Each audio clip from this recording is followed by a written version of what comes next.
নমস্কার। আজকে basic English নিয়ে কিছু পয়েন্ট নিয়ে আলোচনা করব। যেটা বেসিক ইংলিশ জানতে গেলে যে পয়েন্টগুলো জানতে হয়, তার প্রথমটা হচ্ছে নাম্বার। নাম্বার জানতে হয়, পার্সেন্ট জানতে হয়, আর সেন্টেন্স জানতে হয়।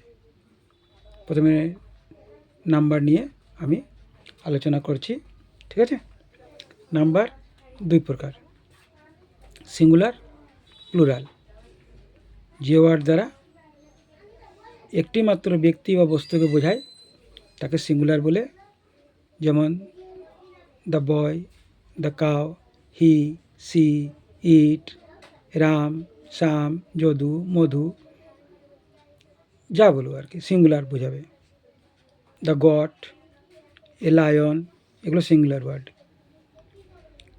আর যে ওয়ার্ড দ্বারা একের অধিক ব্যক্তি বা বস্তুকে বোঝায় তাকে বলা হয় প্লুরাল, যেমন the boys, the girls, they, pens, dogs, trees, those, these, এগুলো হচ্ছে প্লুরাল।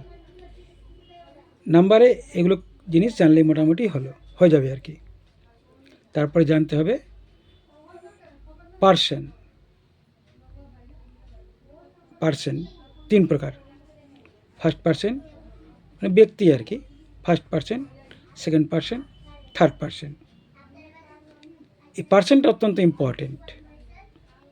ফার্স্ট পার্সন কি আমি, আমরা first person. Second person you, second person. Third person আমি, আমরা, তুমি, তোমরা বাদে যা আছে সবই থার্ড পার্সন। তাহলে আমি, আমরা বললাম first person, I, we first person, you second person, তুমি। এছাড়া সবই থার্ড পার্সন, যেগুলো বললাম he, she, it, the boy, the girls, এগুলো প্লুরাল কিন্তু থার্ড পার্সন, ঠিক আছে? The dogs, the cow, the, মানে যা আছে আমি, আমরা, তুমি, তোমরা বাদে, মানে আই, উই, ইউ ছাড়া পৃথিবীতে যা আছে সবই থার্ড পার্সন। তাহলে আমি, আমরা first person, I, we first person, you second person, এছাড়া যা আছে সবই থার্ড পার্সন।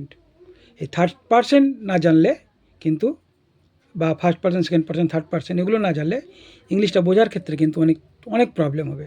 বলে এটা ভালো করে মনে রাখলেই হবে, ঠিক আছে? তারপরে হচ্ছে সেন্টেন্স জানতে হয়। সেন্টেন্সকে আমরা চারভাবে বলি, এর আগেও আমি যা বলেছি আর কি।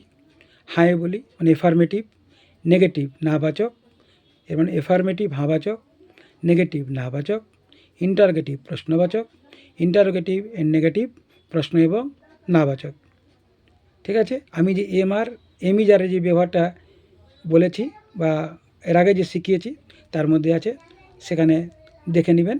সেখানে দেখলেই আপনারা বুঝতে পারবেন, বা যারা বাচ্চারা আছো, ছাত্ররা আছো আর কি, তারা সেখানে দেখে নিও। সেটা দেখলেই এটা বুঝে নিতে পারবে আর কি, যে এফার্মেটিভ সেন্টেন্স কী, নেগেটিভ সেন্টেন্স কী, ইন্টারোগেটিভ সেন্টেন্স কী, ইন্টারোগেটিভ অ্যান্ড নেগেটিভ সেন্টেন্স কী। তাহলে বুঝতে পারবে। নাহলে আবার আমি অন্য ভিডিও বানালে সেখানে আবার সেগুলো বুঝিয়ে দিব। আপাতত এইটুকুই, তোমরা ভালো করে খেয়াল করবে। ধন্যবাদ।